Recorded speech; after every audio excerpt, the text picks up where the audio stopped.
Opa, tudo bem? Meu nome é Renato Camacho, eu sou proprietário da Propetec Consultoria e hoje nós temos o canal Propetec Podcast. Ele sempre vai ao ar às quintas-feiras, às 19 horas, e hoje nós temos um convidado muito especial. Por quê? Primeiro, eu sou um entusiasta do marketing.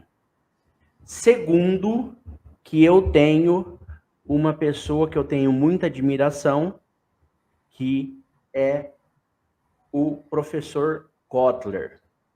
E aí eu tive a gratidão, isso é uma gratidão, de receber o Marcos Bedendo. O Marcos Bedendo é doutor. Eu vou falar um pouquinho então do Marcos. O Marcos é de Piracicaba e ele é torcedor do 15. É isso? É isso aí. Coisa Eu boa. nasci em Piracicaba, mas toda a minha infância eu passei por lá. Então fui muito no Barão de Serra Negra para ver o 15 jogar, né? Coisa boa. E como que tá o 15 agora? Tá bem? Não tá tão bem, não tá tão bem. Porque o 15, a gente sabe, como bom Piracicaba, a gente sabe que o lugar do 15 é na primeira divisão, né? Pelo menos do Paulista. E ele não tem conseguido retornar à elite aí do futebol paulista, entendeu? Mas, enfim, continua, né, dentro dos domingos aí no Barão, continua sendo glorioso ir lá ver o 15. Então, tá. Então o Marcos, doutor, como eu falei, né, Marcos Bedendo, ele é formado em publicidade pela ESPM, mestrado pela FGV. O seu doutorado é pela FEA-USP, isso? É isso aí. Isso. Ele foi executivo por mais de 10 anos entre Unilever, Brastemp, Consul, Balduco, Parmalat. Professor dos MBAs ESPM, FIA-USP, Dom Cabral, IBMEC, INSPER e PUC Rio Grande do Sul. Atualmente é consultor, né, de branding, marketing, pesquisa de mercado. Né? Bem, eu tenho o prazer de ter hoje no Propetec Podcast Marcos Bedendo. É uma referência nacional do segmento de branding. Ele tem 2 livros que fala né, de forma específica a questão do branding. Então ele tem um livro que fala sobre branding, como fazer na prática, e branding para empreendedores. Uhum. É isso? É isso daí. Muito bom. Ô Marcos, vamos lá. De um tempo para cá, nós vamos direto ao ponto, né? De um tempo para cá, essa questão de diferenciação, de posicionamento, a gente tem escutado muito a questão da marca, né? Branding, né? Isso sempre se deu ou isso é de um tempo para cá? Tipo de 2, 3, 4 anos? Não, isso é mais antigo. Isso não é tão antigo assim, né? Mas ele já é mais antigo. Na verdade, o pessoal começou a perceber o valor da marca como um elemento de relacionamento com os consumidores, especialmente lá no assim, final dos anos 80, mas especialmente a partir do início dos anos 90, começou a ter uma discussão muito grande ao redor do quanto que as marcas valiam, tá? Teve até alguns eventos acionários aí na Bolsa, dos Estados Unidos, então teve uma compra da Kraft pela Philip Morris, em que o presidente da Philip Morris na época pagou um valor considerado por muitos absurdo pela Kraft, e aí foram questionar ele, então, por que ele pagou tão caro pela Kraft? Ele falou que ele não pagou caro pela Kraft, porque ele não estava comprando as máquinas ou os prédios da Kraft, ele estava comprando o relacionamento que as marcas da Kraft, como a Oreo, como a Philadelphia e tal, tinham com seus consumidores. Então, isso daí, na verdade, foi só uma coroação da percepção de valor que as marcas geram, né? Que justamente está na base desse relacionamento que as marcas têm com consumidores e com clientes. Então, desde essa época aí, a gente já começou a atribuir um valor um pouco mais específico para as marcas, né?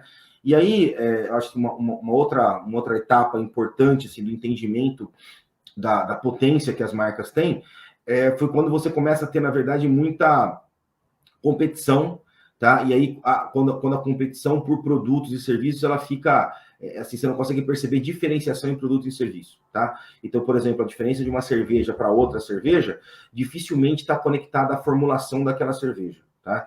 Porque eu posso copiar a fórmula da outra cerveja, eu faço uma cerveja idêntica àquela. A gente não tem dificuldade técnica de fazer isso.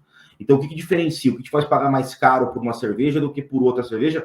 Considerando as Pilsen, tá? Vamos pensar só na cerveja Pilsen e tal. É justamente a marca que ela carrega, né? Que aí, quando você usa, né, aquela marca no ambiente social, ela não está relacionada somente à função do produto, ou à qualidade da função daquele produto, tá? Ou à qualidade da matéria-prima. Ele está ligado a certas experiências que você tem durante o uso. Então, uma cerveja mais premium te dá uma sensação de uso melhor, não é? Você se sente mais bacana, mais bem-sucedido e está usando lá uma cerveja premium.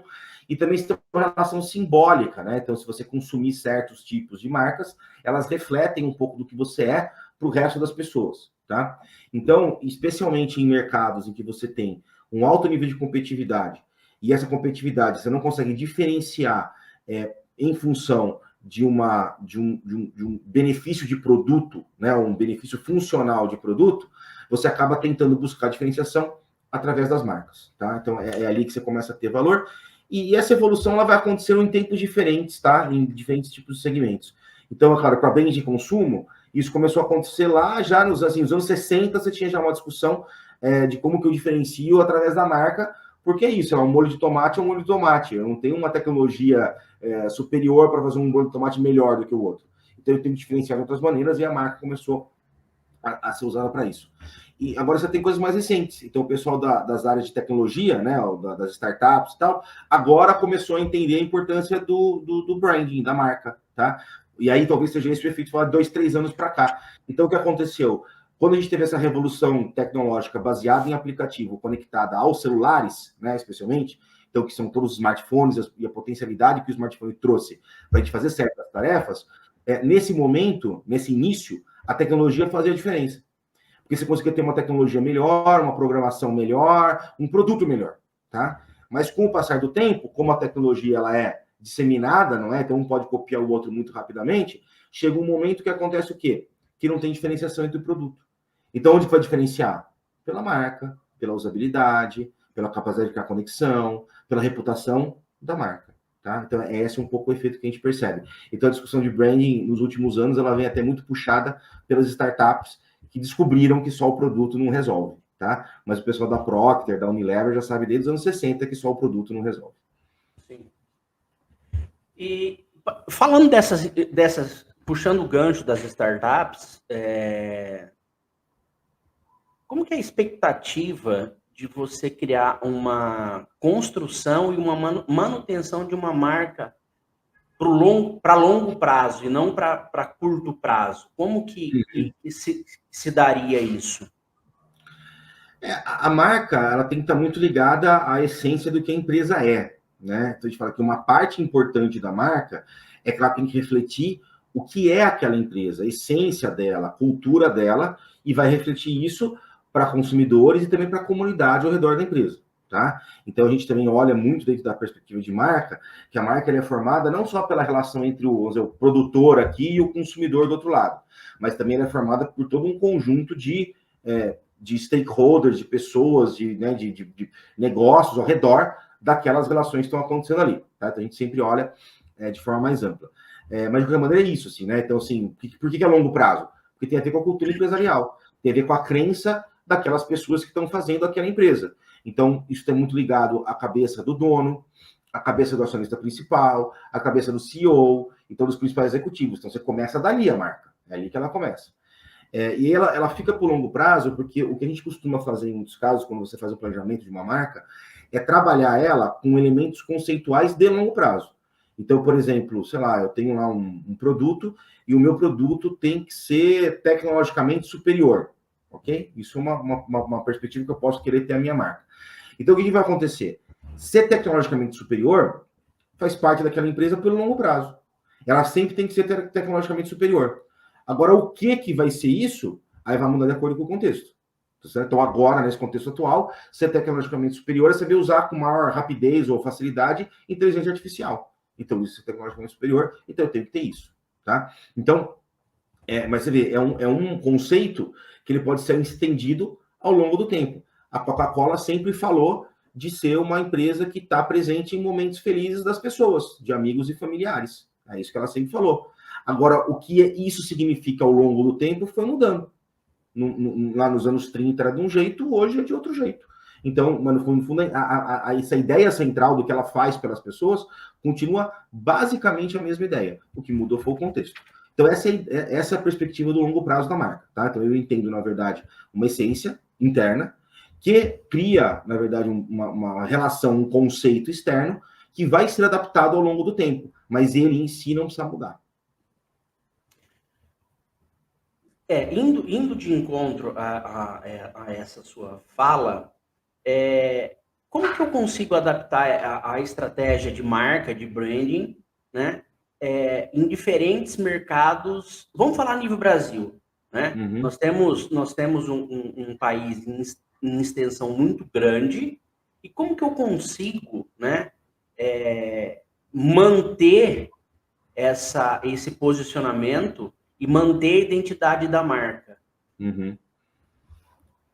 Isso é sempre essa discussão que ela é mais fácil do ponto de vista teórico do que prático, tá?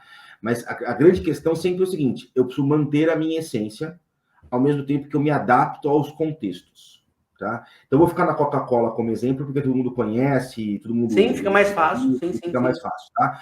Mas ela participa de momentos, eu falei, a ideia dela é momentos felizes com famílias e amigos, tá? Quais são os momentos felizes de famílias e amigos, sei lá, no Nordeste? Festa de São João. Super importante para os estados do Nordeste. Então, o que ela faz na época de São João? Está presente lá nas festas. Tá? Então, não precisa criar um novo produto para isso, porque ela continua sendo a Coca-Cola. Mas ela está presente na festa, ela participa, ela patrocina, ela tem um palco lá em Garanhuns, na super festa junina lá que eles têm, não é? E tal, então ela participa disso. E quando ela está lá quais são, vou dizer, momentos especiais, felizes de amigos e famílias no norte? Ou em partes do norte, claro, né? A história do boi bumbá lá em Parintins, não é? E aí o que acontece? Cara, ela se adapta àquela realidade para ela poder fazer sentido na vida das pessoas que estão curtindo aquela festa.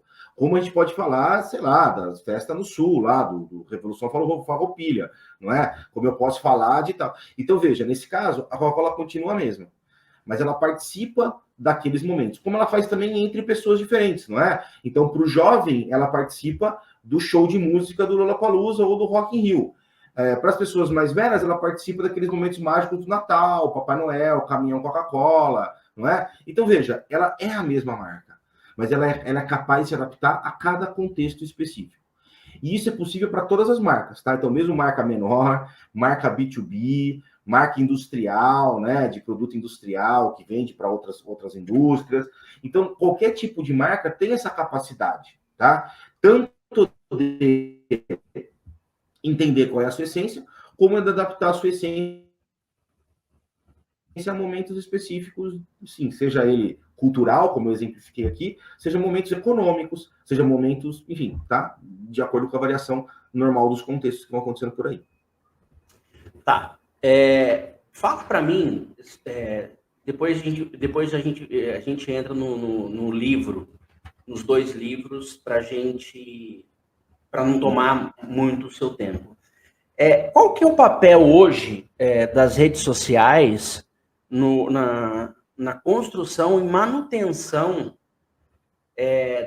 dessas marcas, né? A gente tem um problema hoje, né? Eu acho que não é nem delicado ou indelicado conversar o que está acontecendo entre uma rede social e, enfim, sobre a questão de justiça. Não vamos entrar nesse mérito, mas qual que é essa relação aí, manutenção da presença da marca nas redes sociais?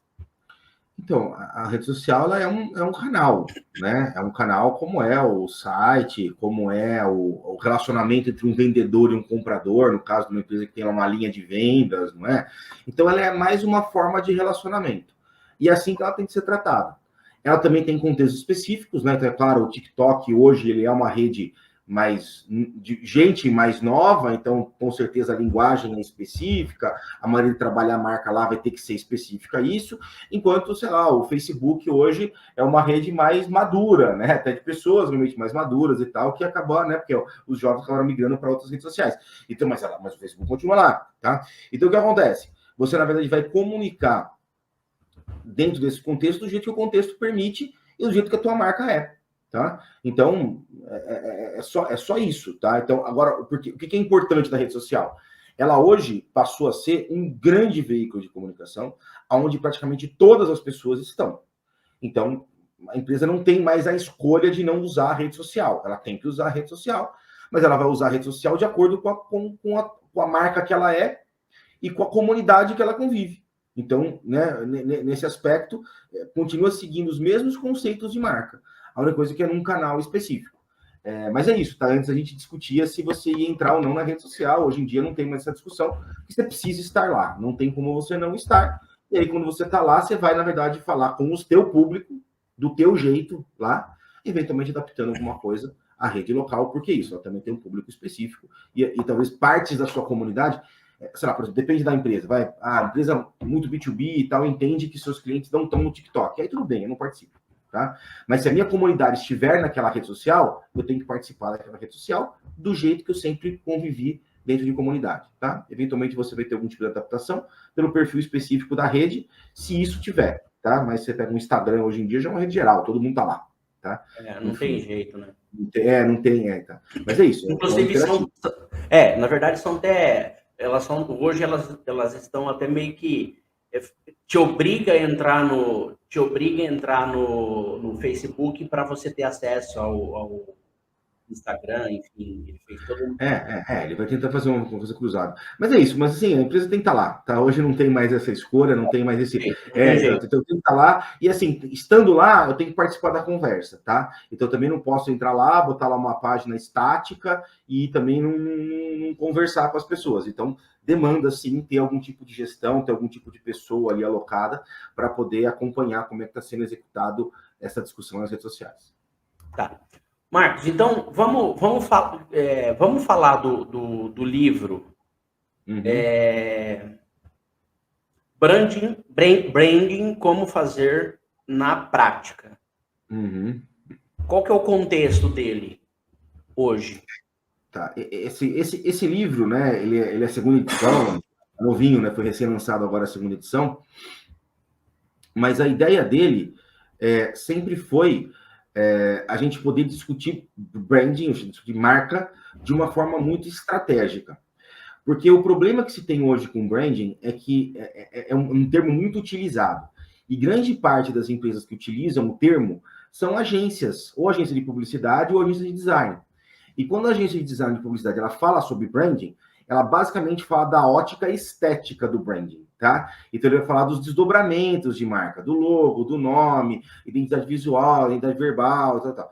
E isso está longe de ser o branding, tá? O branding, ele é um elemento estratégico que está justamente tentando identificar qual é a cultura, né? Qual é a essência daquela empresa e como que essa essência dessa empresa se manifesta nos seus contextos, não é? No seu ambiente de venda, nas suas relações lá entre os diferentes stakeholders, na sua cadeia de valor, tá certo? Então, essa, na verdade, a ideia central por trás do branding. E quando eu penso no branding dessa forma, eu estruturo, né, uma identidade de marca, o que eu acabo fazendo com base nisso é ter um resultado muito imediato e muito rápido, que é a organização do que a empresa é, ou do entendimento do que a empresa é. Então, os efeitos que você percebe nisso é desde o processo de contratação, a empresa começa a contratar gente mais alinhada àquilo que ela pensa, porque agora está claro aquilo que ela pensa. Ela inova, ela lança produtos alinhado, né, de forma mais alinhada, porque justamente ela consegue identificar para onde que ela tem que ir, né? Ela consegue, por exemplo, ter discussões mais rápidas e mais assertivas sobre investimento de comunicação ou investimento em vendas, né? Então, será que eu preciso comprar, sei lá, investir fazer uma feira? Será que eu preciso aumentar minha linha de vendas? Será que eu preciso não sei o quê? Então, isso aí começa a ficar mais claro, já que eu entendo o que minha marca é e que tipo de relação ela tem que estabelecer com as pessoas. Então, portanto, fica mais fácil eu entender quais são os investimentos que tem que fazer para chegar naquilo, tá? Então, na verdade, quando a gente discute marca, esse é o todo da marca que a gente está discutindo, que está presente no livro, né? Então, acho que o grande ponto é esse, né? A gente não discute, ou discute muito pouco, lá no finalzinho do livro, a questão estética. Como é que eu chamo uma marca? Quais são os elementos de códigos simbólicos que eu vou usar para a marca? Então, até porque eu entendo que isso não é nem da minha expertise fazer isso. Aí tem gente lá da área de publicidade, design, que faz melhor, né? O que eu trabalho aqui é justamente a parte estratégica. Então, como é que a marca ela vai se entender, e a partir desse seu entendimento daquilo que ela é, como é que ela evolui dentro dos seus negócios e dentro dos seus ambientes que ela convive. Perfeito. E aí vem uma questão, né? E hoje nós temos muitos empreendedores, né? E como que é a dinâmica do livro, né? Branding para empreendedores. Como que você aborda isso no livro? Esse livro, na verdade, ele foi quase que um pedido, assim, né? Quando eu saí de empresa e comecei a ser professor, trabalhar com consultoria e tal, né? Eu ia fazendo o que eu estou fazendo aqui com você agora, então você está divulgando o teu trabalho, falando com as pessoas, falando um pouco daquilo que você ensina, daquilo que você entende e tal. E aí começou a surgir muito pedido. Falar, meu, cara, como é que eu, aqui como pequeno empreendedor, posso fazer minha marca? O que é importante eu ter uma marca e tal? Então isso, na verdade, me consumiu aí durante um tempo. Falei, não, eu preciso fazer alguma coisa que seja voltado para como que o empreendedor pensa estrategicamente na sua marca, tá? E a primeira versão desse livro, essa segunda versão é de 2023, então ela está mais recente. A primeira versão desse livro é de 2015. Então, esse livro foi lançado em 2015 e foi relançado em 2023. Mas lá em 2015, assim, não se discutia praticamente essa questão de marca de forma estratégica. Então, ele teve até um resultado bem expressivo para um livro, não é? Porque o livro também realmente tem o seu tamanho no Brasil, né? As pessoas não leem muito. Sim. Mas ele acabou tendo justamente essa perspectiva de você poder mostrar de maneira simples, com uma linguagem simples, com ferramentas fáceis, que não demandam custo nenhum. Então, não tem uma pesquisa que se você contratar um estudo para fazer, não tem. Então, são coisas. Então, são quase que uma sequência de um processo mais simplificado para você estruturar o conceito da sua marca. E é muito legal porque assim, o impacto que você vê que isso acaba tendo para alguns empreendedores é tremendo, né? Porque justamente é o momento que ele para pensar, que ele pensa naquilo que ele quer como empreendedor, que ele reflete sobre o que levou ele a ser um empreendedor e a partir daí que ele quer conquistar a partir daquela empresa, né? Então, quando a gente aplicou esse conceito, até como consultoria, tá? A gente até já fez um tanto de consultoria para empresa realmente pequena, para empresa em início de processo e tal, e é muito legal ver isso, né? Porque basicamente você dá uma injeção de ânimo, um direcionamento muito claro para onde aquele empreendedor tem que ir, e esse é um pouco da ideia do livro, né? Então, quando você não sabe nada sobre branding, a não ser que você precisa do branding para fazer uma boa empresa, então esse é o livro que acaba ajudando as pessoas a formatarem um processo que ela pode fazer sozinha, ou ela pode, eventualmente, trazer alguém para ajudar a fazer isso. Entendi. Só para gente finalizar, existe alguma ferramenta, para a gente finalizar, para a gente, enfim, alguma ferramenta para a gente... Eu não sei se a palavra seria entender como uma marca ela se dá, se ela é popular, se ela não é, se ela, enfim, né? Se a gente for para o lado de finanças, a gente entende que tem lá o valuation, né? Para a gente Uhum. entender como que uma marca custa, tal. Mas não é esse o propósito, né? O propósito é a gente falar sobre realmente o contexto da marca. Existe alguma, dentro do seu entendimento, existe alguma ferramenta que eu consiga mensurar? Se é uma pesquisa, se, enfim, para entender como que essa marca está evoluindo, como que ela não está evoluindo, enfim, se eu tenho que mudar posicionamento, alguma coisa assim. Assim, ó, não existe uma.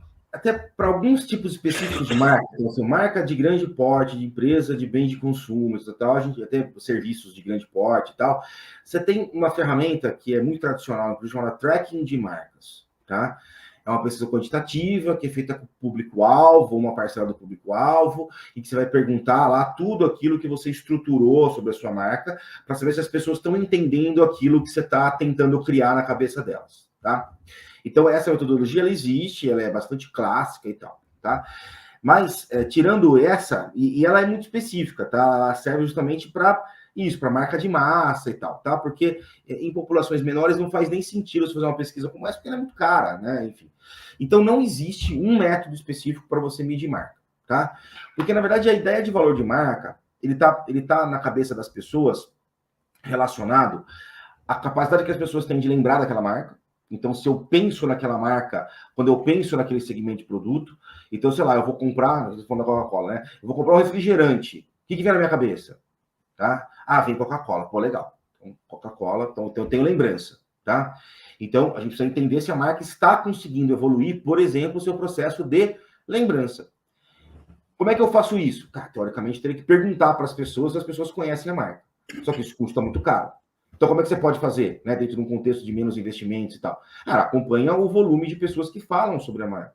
O volume de pessoas que, sei lá, já interagiram com algum material da marca. O volume de pessoas que conectam com a marca na rede social, por exemplo, tá? Então, eu consigo colocar, a gente chama de proxies, né? Que não são as medidas exatas, mas são coisas que me indicam uma evolução naquele contexto, tá? Então, nesse caso, é lembrança.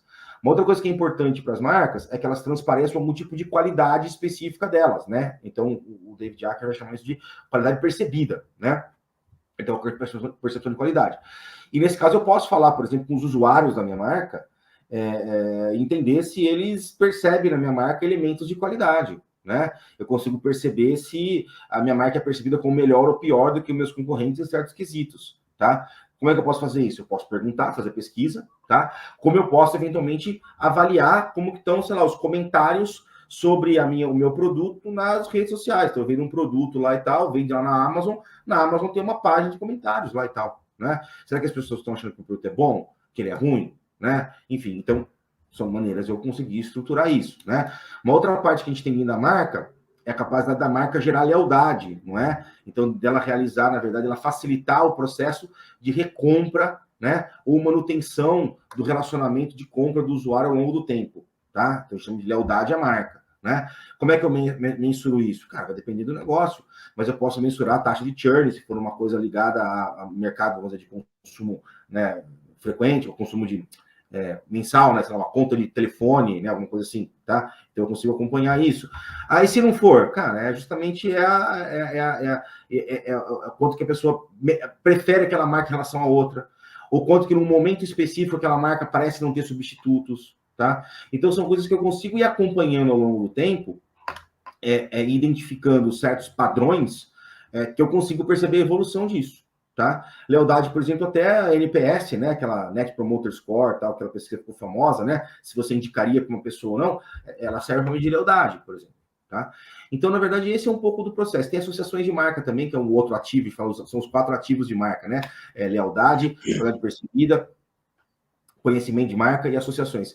Então, eu vou tentar entender se minha marca está associada às coisas corretas, né? Então, se eu tenho uma marca que é ligada, sei lá, a um ambiente de verão, de praia, de diversão e tal, será que as pessoas me veem naquele momento, né? Então, aí eu posso, de novo, perguntar para ela, fazendo uma pesquisa específica e tal, ou tentar trazer algum tipo de outro tipo de relação a partir de visões um pouco mais indiretas, tá? Então, hoje, com o que a gente tem, na verdade, de possibilidades de contato via base de dados, rede social, tal, cara, isso, na verdade, acaba sendo... não é tão difícil de você estruturar um acompanhamento de evolução de marca como era, por exemplo, no passado, que ou você tinha pesquisa ou você não tinha, tá? Então, você consegue ir estruturando um conjunto de KPIs, assim, tal, que você consegue acompanhar, que ele é acessível para você acompanhar do ponto de vista financeiro, não é? Porque você não vai ter uma empresa ficar pagando um valor enorme por uma pesquisa para te dar um acompanhamento ali de saúde de marca. Então,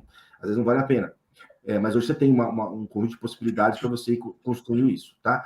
Mas não tem uma bala de prata, assim, isso aqui funciona para todo mundo, tá? Tem justamente você entender o cenário que tua marca está e a partir dali acompanhando ou colocando as métricas que são necessárias.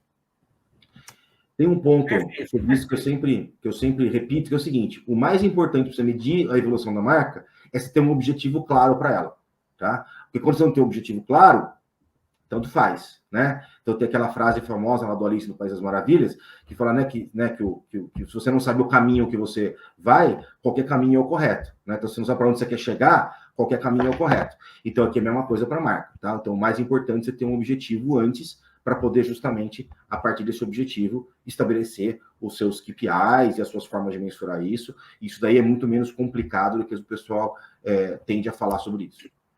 E na verdade, hoje em dia, a gente, querendo ou não, de um bom tempo para cá, a gente tem muitas marcas regionais, né? A gente tem muito isso, né? Isso seria o quê? A gente pode remeter, a gente estava falando de cerveja, a gente tem muito cervejaria regional. Sim. Tipo, do lado da minha, aqui em Presidente Prudente, tem duas cervejas locais. Tem duas cervejarias locais. Então, assim, você vai em Ribeirão, antigamente só falava do Pinguim. Eu vou no Pinguim. Não, hoje você tem, se eu não me engano, duas. Tudo bem que uma foi incorporada. Uma foi incorporada. Colorado, né? Acho que é Invicta. Mas, enfim, você tem essas marcas regionais. Outro segmento de sorvete. Aqui na nossa região. Isso. Tem várias. Não é só uma, não. Tem várias, né? Então vai de encontro bem ao que você falou.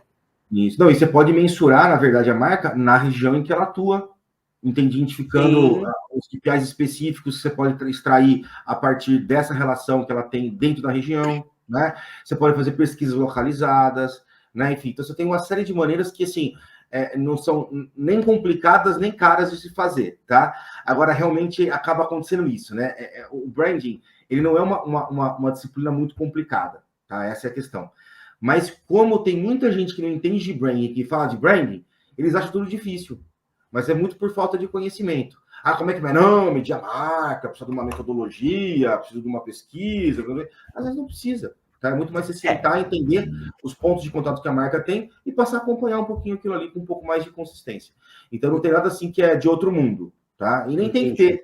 Porque senão ela não se transforma numa disciplina que faz sentido para as empresas, né? E a gente às vezes tem um pouco esse pé acadêmico. O que a gente tem que fazer é criar maneiras de qualquer tipo de empresa se beneficiar de usar a marca deles corretamente. Então, assim, tem muito jeito. Também não é caro, não custa dinheiro você fazer um projeto de marca, né? Não custa dinheiro você mensurar a sua marca. Né? Na verdade, é um grande desperdício quando você não está acompanhando ela corretamente, porque você perde muitas oportunidades, tá? E é isso que a gente tem que evitar um pouquinho quando a gente fala. E só para deixar relembrar aqui, hoje nós estamos com a referência, quando a gente fala de branding no Brasil, o Marcos Bedendo é uma referência de branding, né? Adaptada às nossas realidades e ponto. Então, assim, se você que está assistindo tem dificuldade de entender o que é uma marca, como faz para fortalecer uma marca, como que faz para deixar ela mais forte, nós citamos os 2 livros que tem aí. Se você está começando a empreender, você vai de... Brand para empreendedores. Brand para empreendedores. E se você está um pouco mais evoluído, você vai de branding, como fazer na prática. Pronto, resolvido. E detalhe, todos os...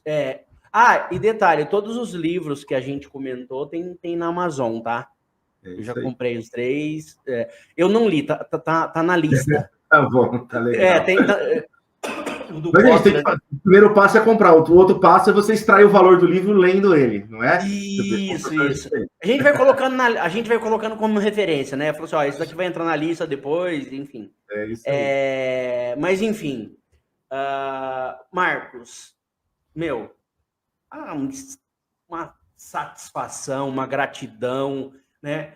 Eu tenho o costume de deixar aqui na descrição, embaixo do vídeo, pelo menos os contatos que você passou para mim, tá? Então, todas as redes sociais, e-mail, site da consultoria, vai ficar aqui embaixo. Vou deixar o link dos livros que a gente abordou aqui, se você permitir, tá? Se você permitir, eu poder colocar da Amazon lá. Ou se você quiser colocar outro, você me manda, tá? Outro link. Mas eu agradeço pelo seu tempo, pelo seu conhecimento extremamente solícito, e, enfim, eu agradeço muito. Imagina, foi um prazer estar com vocês aí. Continuamos em contato, tá? Sempre é bom poder falar sobre aquilo que a gente gosta com gente que está executando aí também na ponta. E também não posso deixar aqui de ressaltar o elo que fez chegar até você, que foi a Patrícia, né, que é uma conhecida sua, amiga sua. Eu deixo aqui a gratidão por ela estreitar esse caminho, né? Eu vou gravar ela, acho que mês que vem, ela vai falar sobre algumas coisas lá, segmento dela, mas enfim, eu queria que perpetuado essa questão de gratidão que ela fez para chegar até você e de você responder de uma forma rápida e, enfim, tão solícito. Gratidão. Obrigado você, Renato. Em breve estaremos no calor de Presidente Prudente. É isso aí, com certeza. Valeu, obrigado.